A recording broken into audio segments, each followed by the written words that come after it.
views expressed on this program are those of the hosts, guests, and callers, and are not necessarily those of this station, its management, or other advertisers. You're listening to Transformation Talk Radio.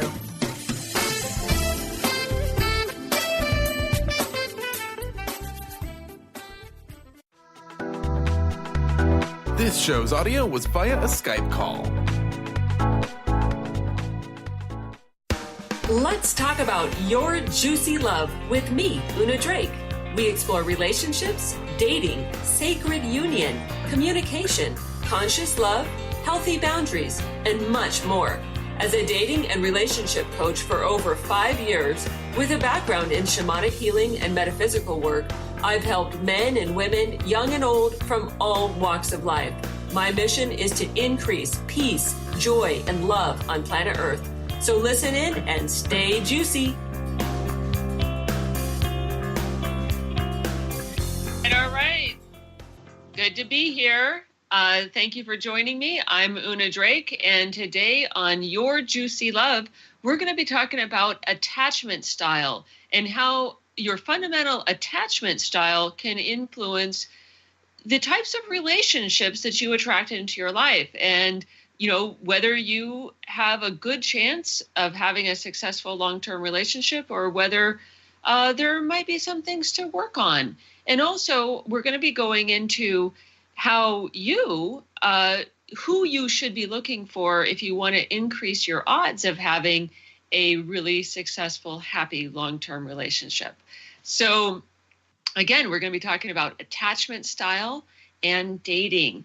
And most of the research that I'm going to be citing in this talk is taken directly from the book Attached by Amir Levine and Rachel Heller. So I feel it's important to give credit where it's due right off the bat. And if you want to go and check out that book, go ahead and do that. It's available everywhere. It's a bestseller.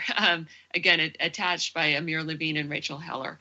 And if you want to learn more about me, you can go to my website, unadrake.com, and you can read all about my background and blog posts, and just you can contact me through there. Also, I want to let you know that as a special thank you to you, listeners and Facebook viewers, if you're out there right now, you can get a free tarot reading from moi.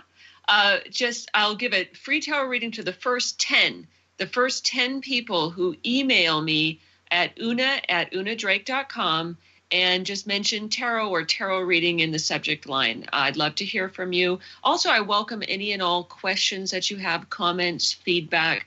I'd love to hear what you think of the show and get to know what you're interested in me covering, here in future episodes. So let's get started. All right. So I'm a dating and relationship coach, and I've been doing this about 6 years. And a little bit about how I got started. I didn't go to college to be a relationship coach.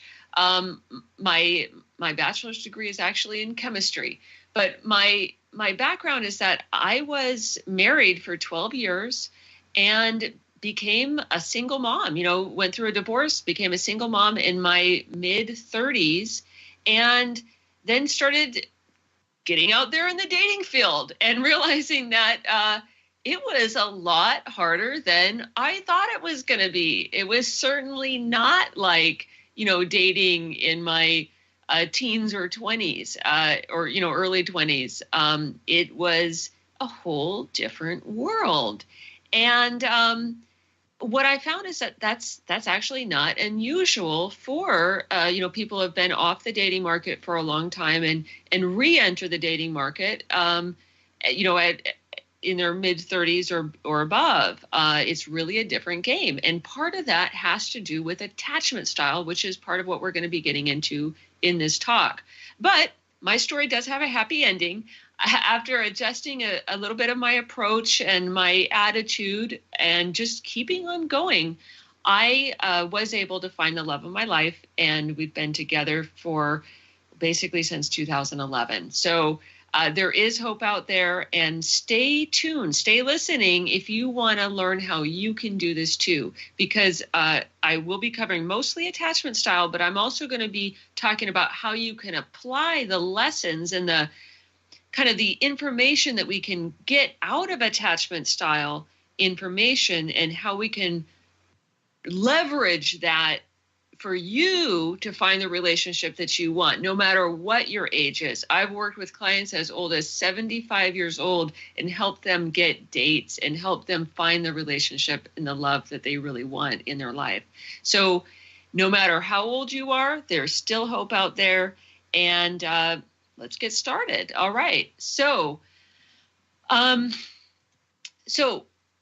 again, this talk is for you if you want to really increase your chances of finding the relationship that really works for you. If you're sick of toxic relationships, if you keep on getting into relationships with people who don't really seem available, like you think that they're available, but then they ghost you or they, turn and run away. If you want to learn how to spot trouble before you're really in it, this is where you need to be. Keep on listening, and we're going to cover how you can spot trouble before you step in it. And if you're ready for, a low drama, high satisfaction relationship, we're going to cover that too. How you can have just a high satisfaction, low drama relationship with your next partner. So stay tuned. Because it really is possible through understanding attachment style to transform your relationships and start attracting the people who are right for you. It's possible to have stability and support and intimacy and closeness and just ease in your relationships in your everyday life. How awesome would it be to not have relationship drama all the time? I'm guessing that would be pretty awesome, right? So today we're going to cover the 3 main attachment styles and how they interact in relationships. And we're going to cover like what works and what doesn't work.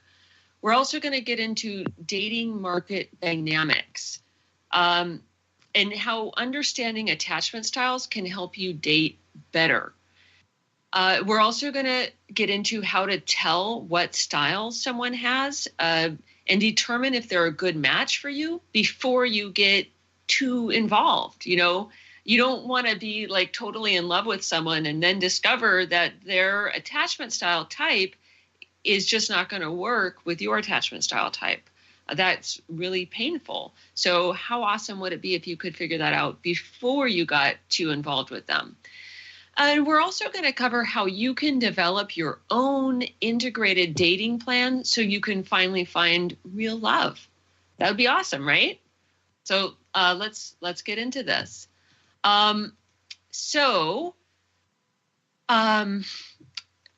If you have any questions, you can feel free to email me, and I'd be happy to answer them, offline. And so let's get into it. Attachment theory. What is attachment theory? Well, attachment theory comes out of the field of psychology, and it has mostly to do with psychologists, observing babies and young children with their primary parent. In most cases, it was observing babies and young children with their mothers.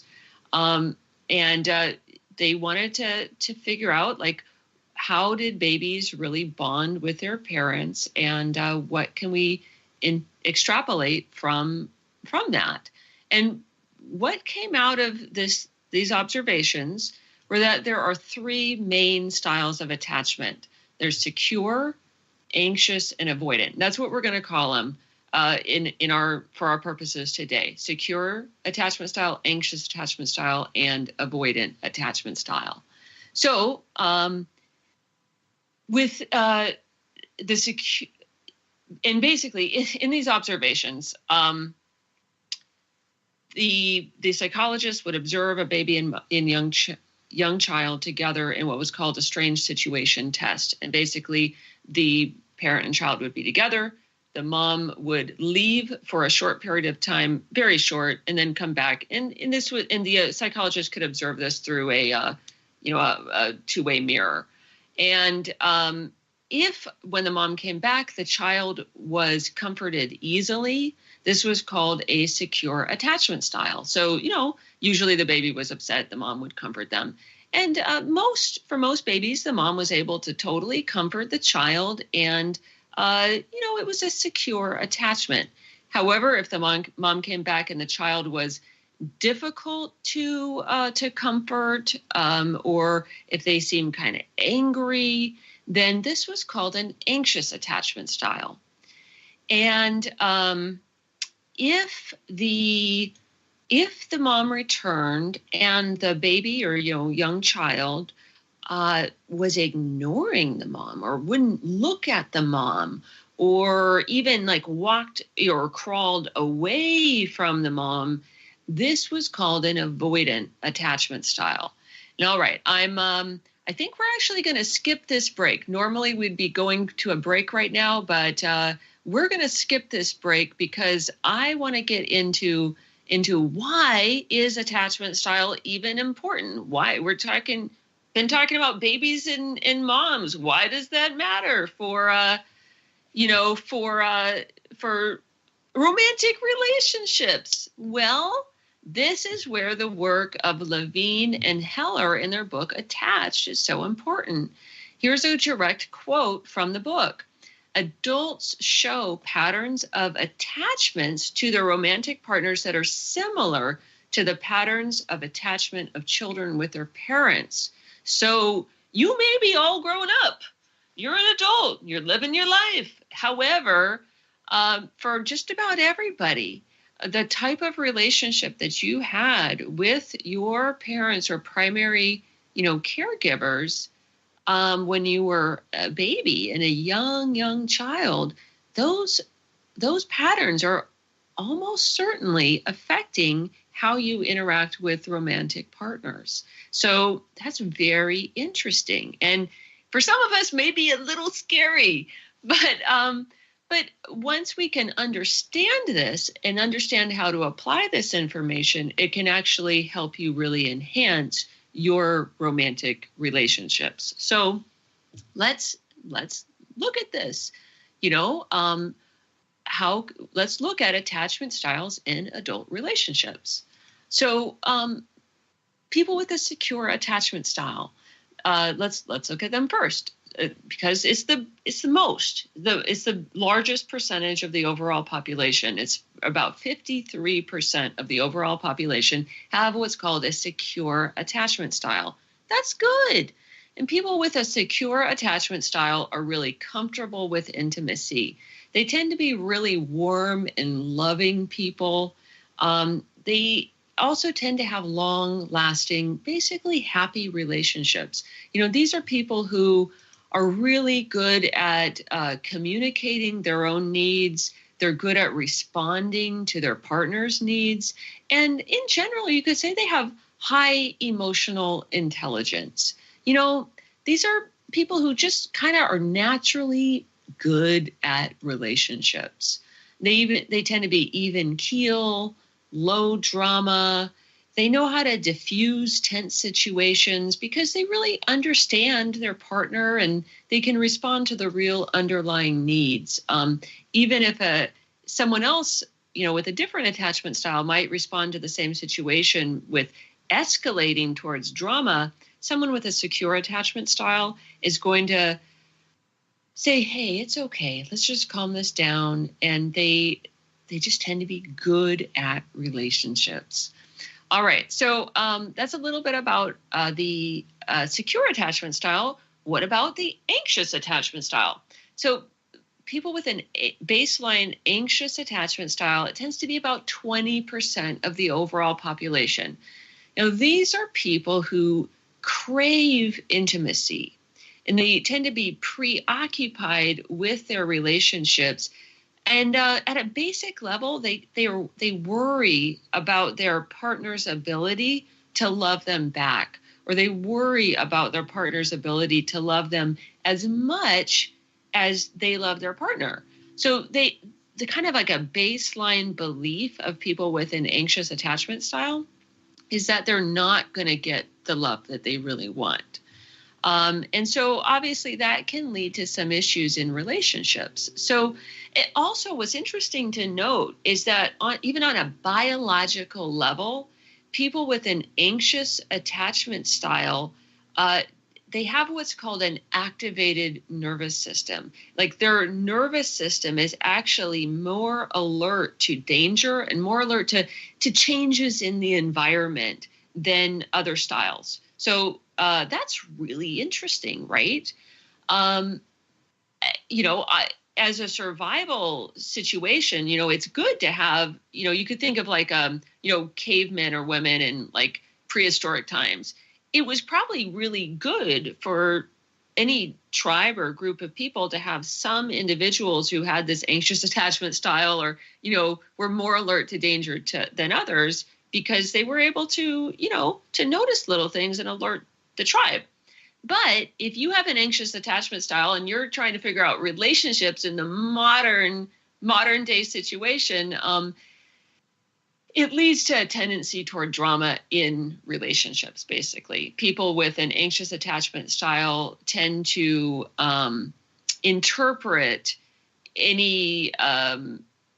they tend to interpret a lot of the behavior of their partners as pulling away, or they interpret it as like, oh my gosh, my partner's going to leave me, or oh my gosh, my partner doesn't love me as much as I love them. And they tend to escalate drama by using what are called protest behaviors. And classic protest behavior would be like calling or texting incessantly, or kind of playing games in relationships in order to get the attention from their partner that they crave. It's hard for them to calm down in relationships. So, I kind of have some sympathy for people with an anxious attachment style because honestly, at a baseline, I have an anxious attachment style and I've learned to really calm that down. And it's awesome being in a relationship with someone who I can just feel like I can really relax because I know that he loves me. But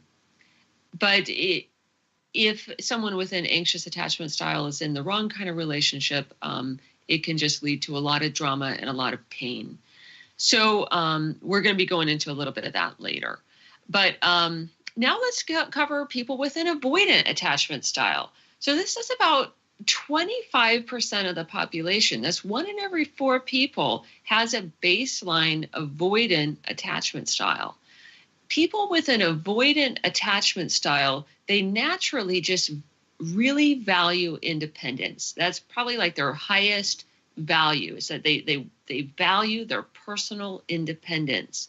They tend to be people who really are good at working alone. They are very self-motivated and they're good at doing things by themselves. And you think of someone, there's a lot of jobs, there's a lot of places in our society where it's really important for people to be able to work alone or be able to be really internally motivated and just, be able to do their own thing on their own. These people don't need as much social interaction as, most other people.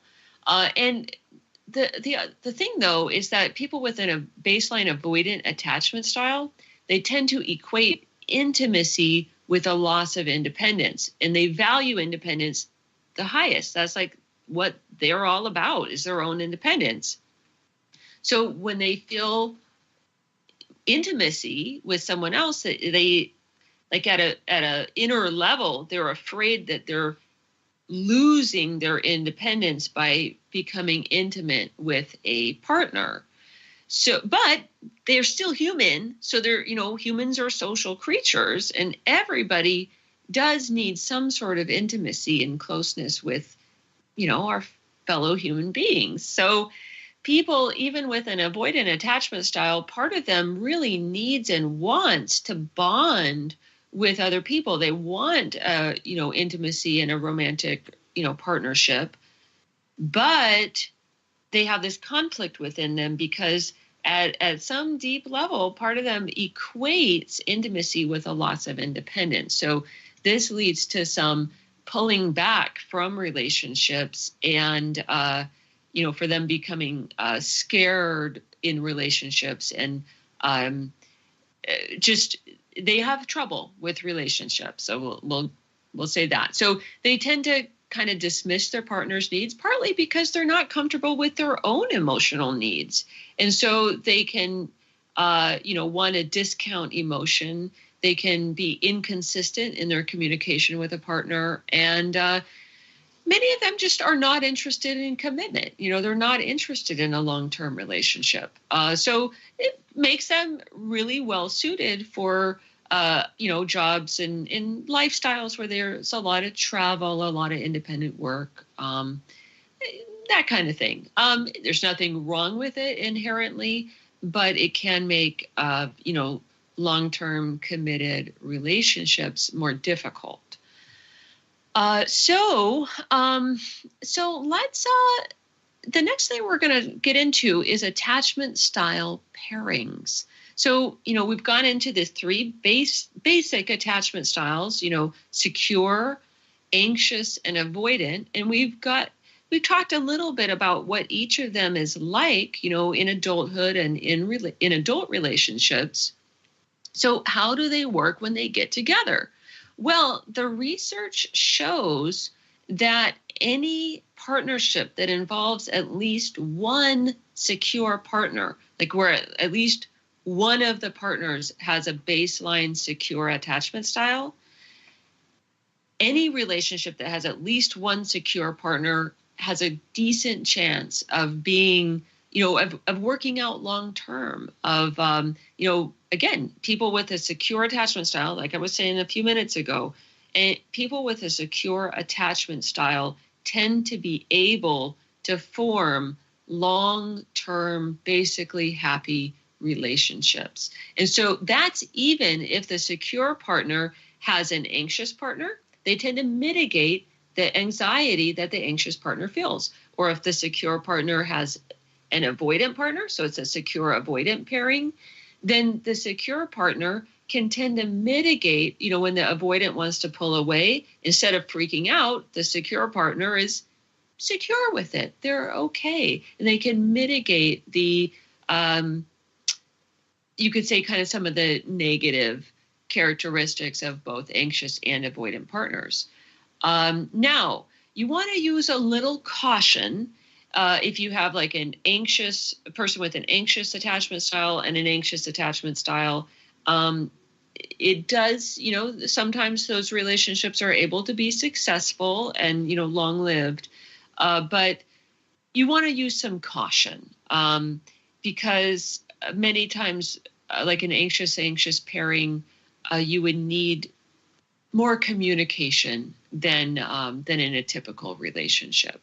And if you had a pairing that was avoidant, that one, you want to use a lot of caution with that as well, because honestly, if two avoidants get together, they almost never stay together for very long.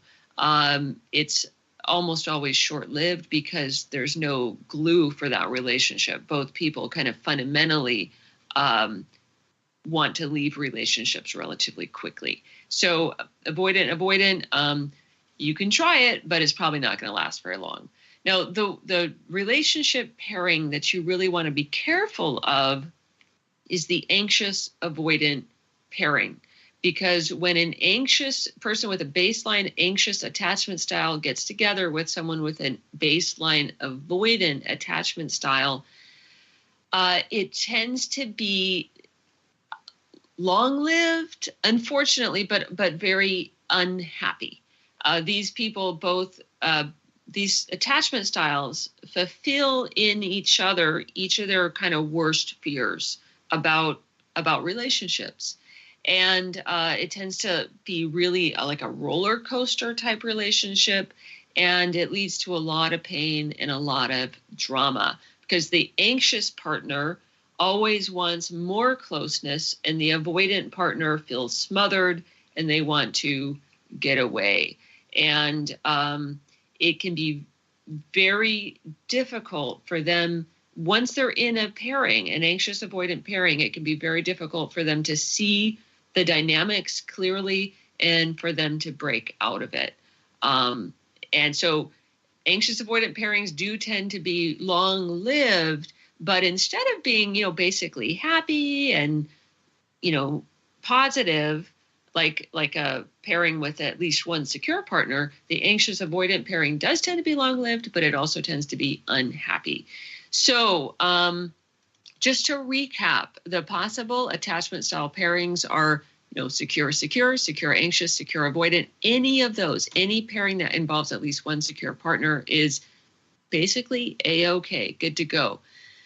Anxious, avoidant, use caution. And it's the anxious avoidant pairing that you really want to avoid. That's the one that tends to be high drama and just painful, toxic for everyone involved. So with that, we got to go to a break, and I'll see you in a few minutes. We'll be right back, and we'll get into more about how you can actually apply this information from attachment style to your dating life. So come on back, and I'll talk to you in a few minutes. Thank you.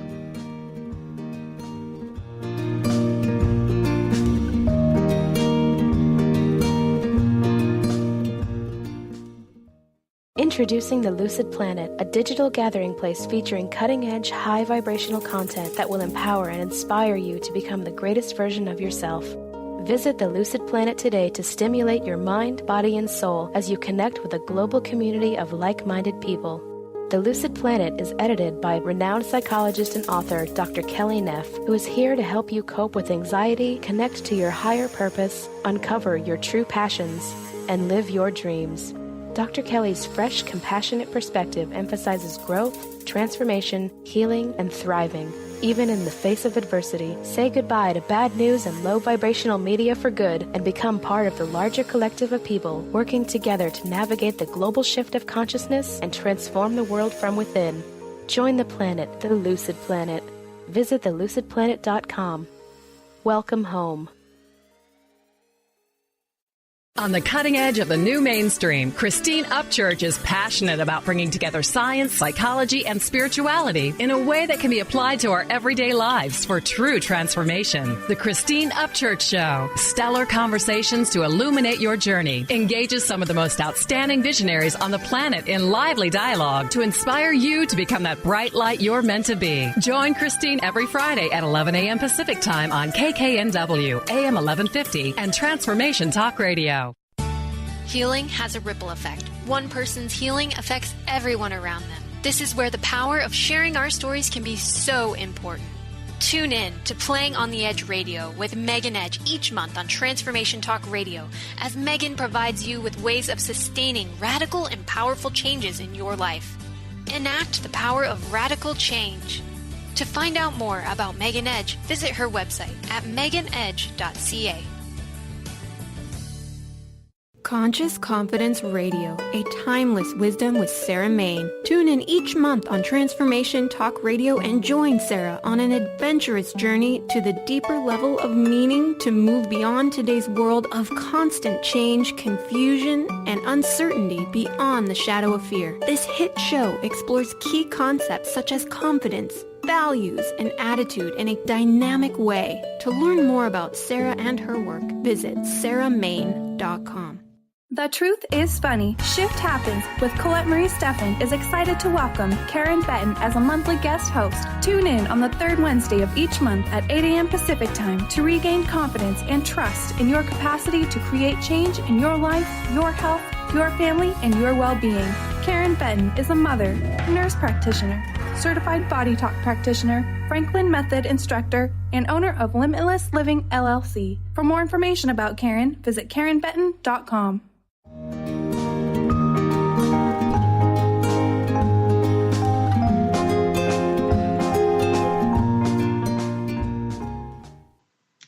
All right. We're back. I'm Una Drake, and we're talking about attachment style and dating, and how you can use what we know from attachment style to find a relationship that really works for you.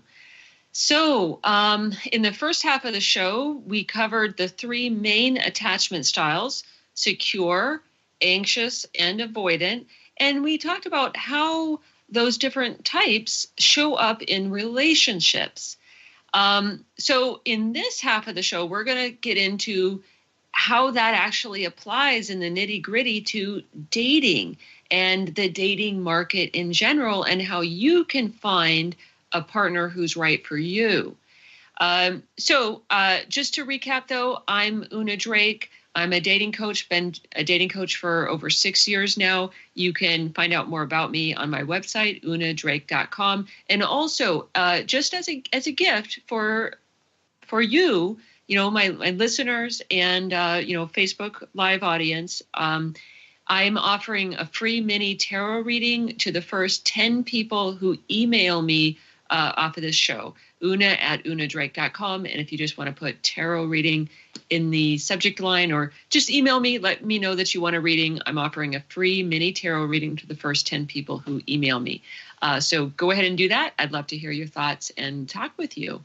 So let's get right into dating market dynamics and how the dating market, how attachment style interfaces with the dating market, and how to improve. Why we're talking about this is because we want you to be able to improve your odds of finding a great partner, based on the insights that we know from attachment theory.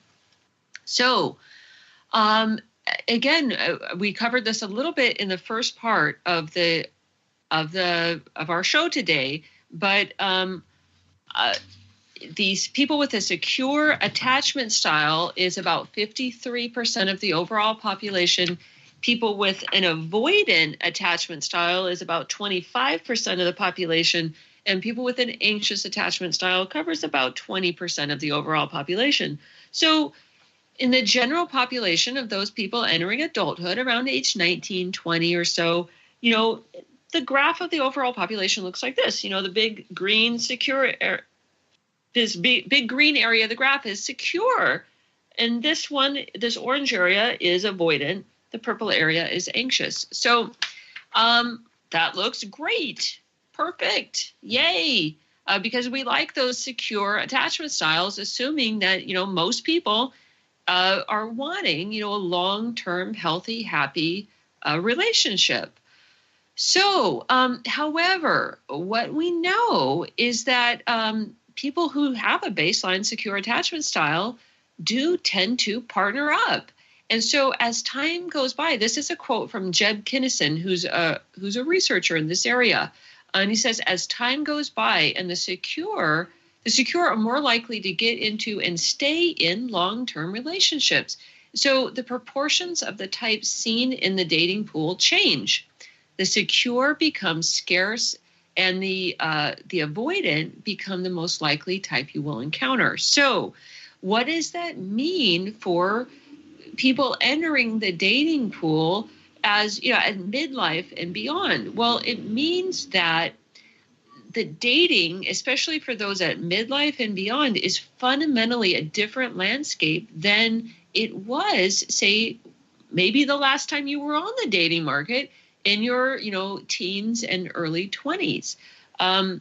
So we can look at this graph, and I know you might not be able to see this, but basically the secure type starts pretty high, over 50% of the general population being secure. But as time goes on, at higher age ranges, it drops below 20%, and this avoidant line, which starts at 25%, it ends, by age 40 and beyond, especially, it's over approaching and then over 50% of the people in the dating pool, people who are single and interested in or available for a committed relationship.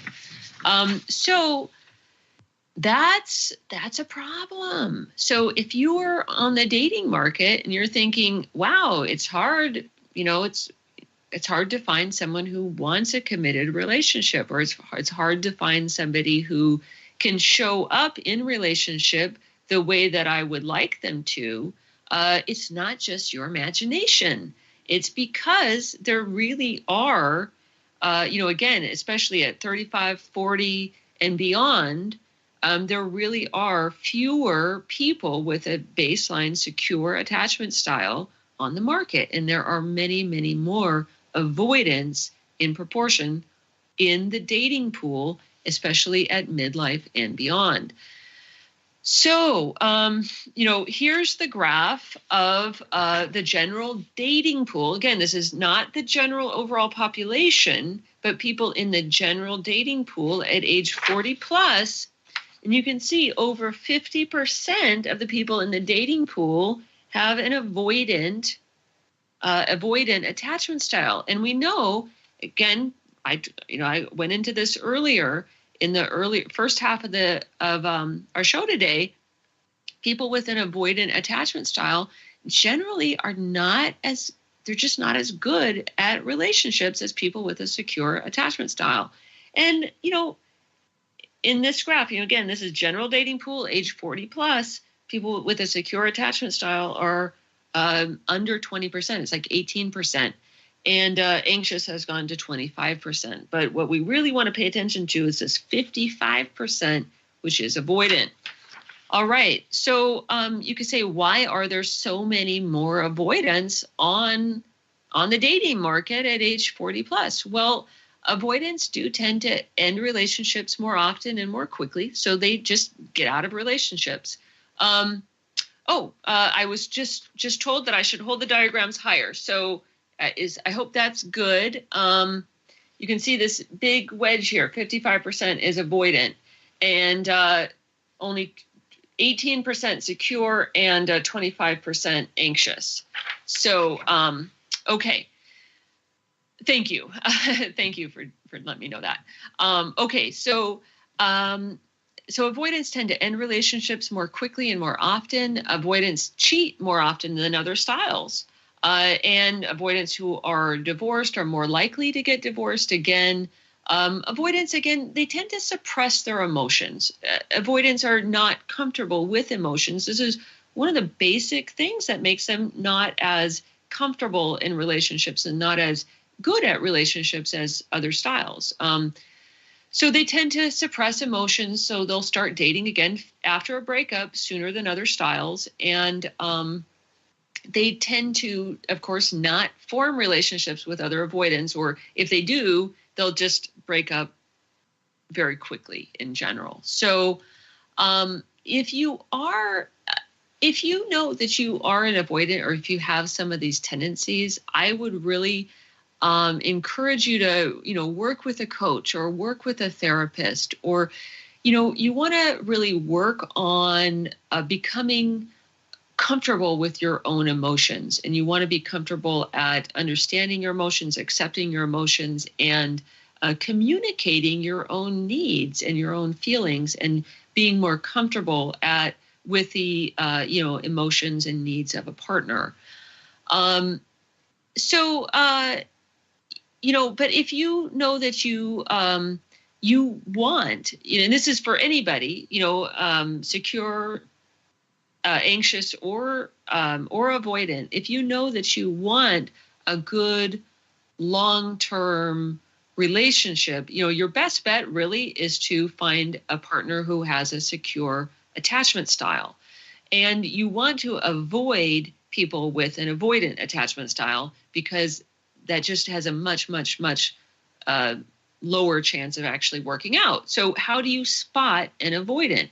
Well, if someone says on their dating profile, or very soon after meeting, if they say like, I'm just not looking for a relationship right now, or I'm just looking for something fun, that might be someone who's an avoidant.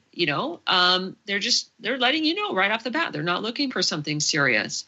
If someone has a lifestyle, if they set up their life to really highly value independence, and that if their lifestyle inherently is not conducive to a long-term committed relationship, like maybe they travel a lot, maybe they have a really demanding career that they're just putting all of their focus into, maybe they have a patchy relationship history, these people might have a baseline avoidant attachment style. That should, you should flag that and look deeper.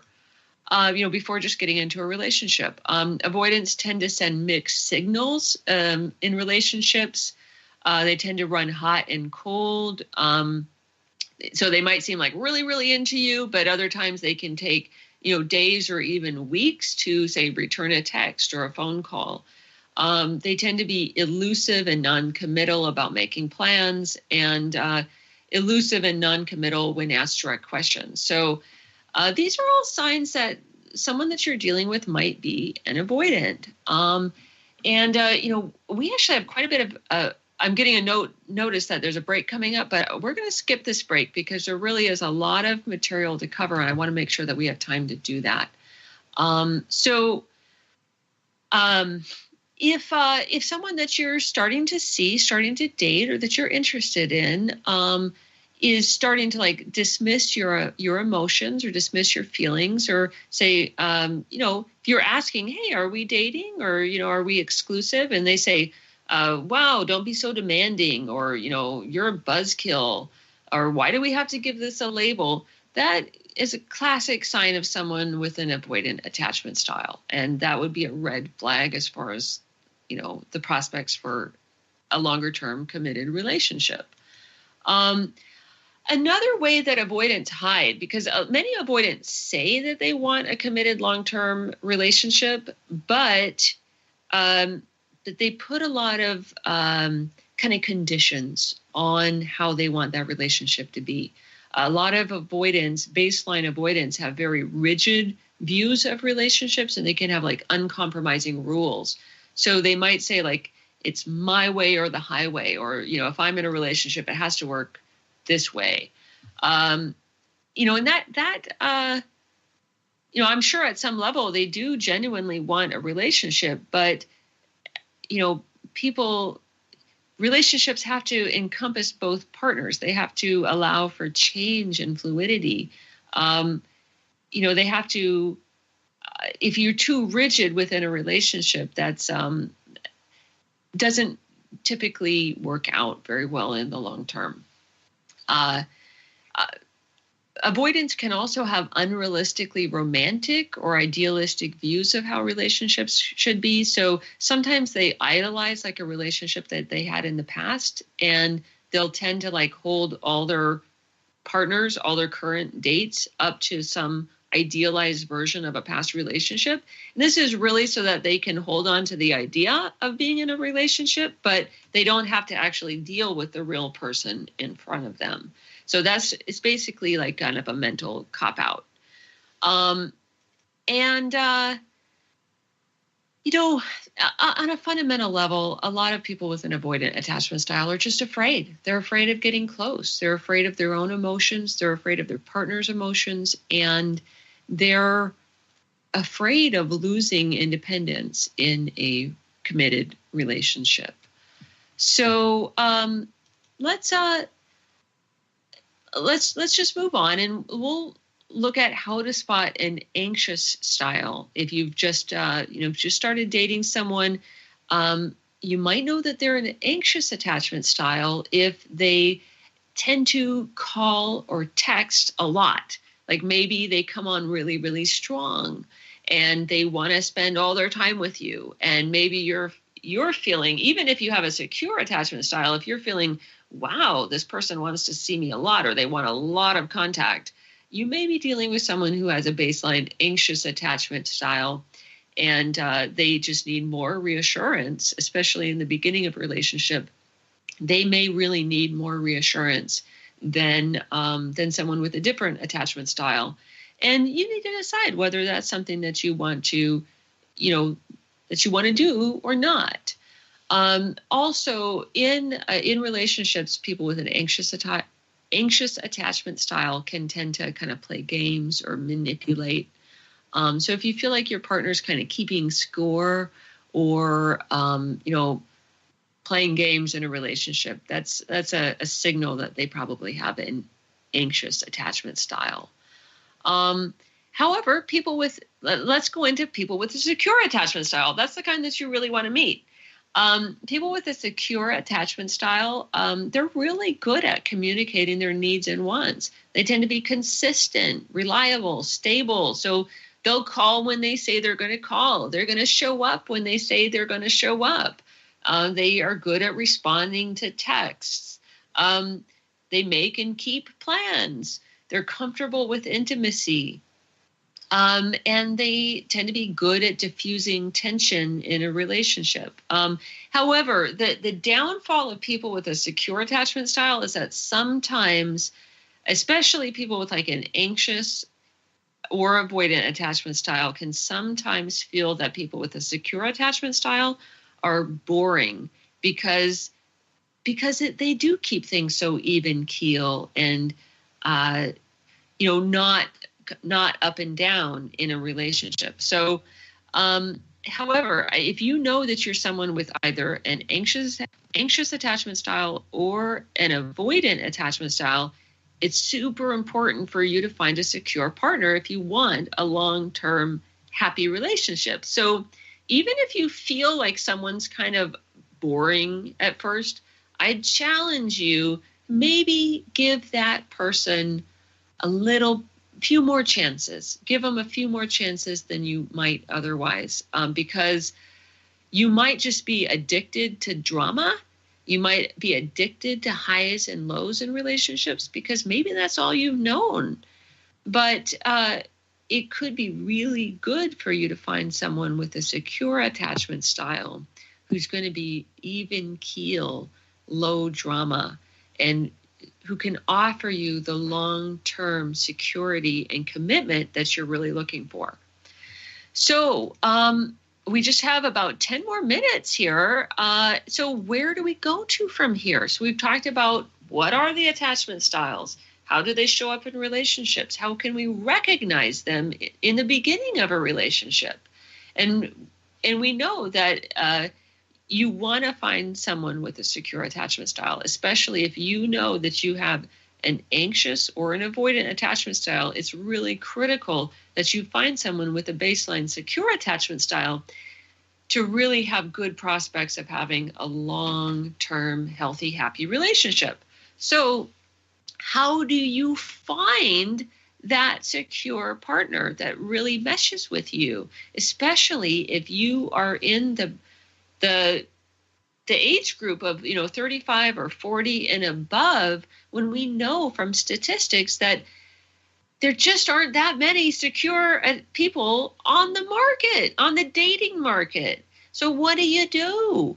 Well, my recommendation is to work with a dating coach like me. Give me a call, shoot me an email, and I will help you put together an integrated dating plan, okay? Because you need to assume that, given the realities of the dating market, especially if you're in the category of, 35 and above, you need to assume that you're going to need to sift through hundreds to even thousands of potential matches, both online and offline, to find a partner that's really going to be a good match for you. Because although we've talked about attachment style this whole time, and we've been talking about, yes, you want to find someone with a secure attachment style, but there's a lot of other factors that go into finding a partner that's going to really work for you. We need to find someone who is the right age, and has some other basic compatibility factors to you. So it really can feel like sifting, looking for a needle in a haystack. It is possible, though. And I'm really good at helping people find compatible partners and find, get dates quickly and move through that dating process more quickly than would ever otherwise be possible. But you do need to have a plan. You need to have what's called an integrated dating plan in order to do this most effectively. In working with clients for over 6 years now, what I have found in general is that most of the people that I've worked with need to like consider dating, like need to go on between 10 and 20 first dates with with what I call like a qualified match, like someone who meets their baseline requirements, and they'll still have to go out with about 10 to 20 of those people, like first dates basically, before finding someone that they really want to move forward with in a more serious way. So, 10 to 20 dates, that's not undoable. However, I invite you to like really look at this. If really look at how many dates you go on in a given month.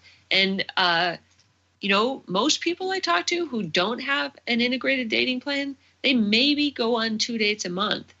At that rate, to say reach 15 dates, is still going to take you like 7 to 8 months to go on enough dates to even meet like 15 dates.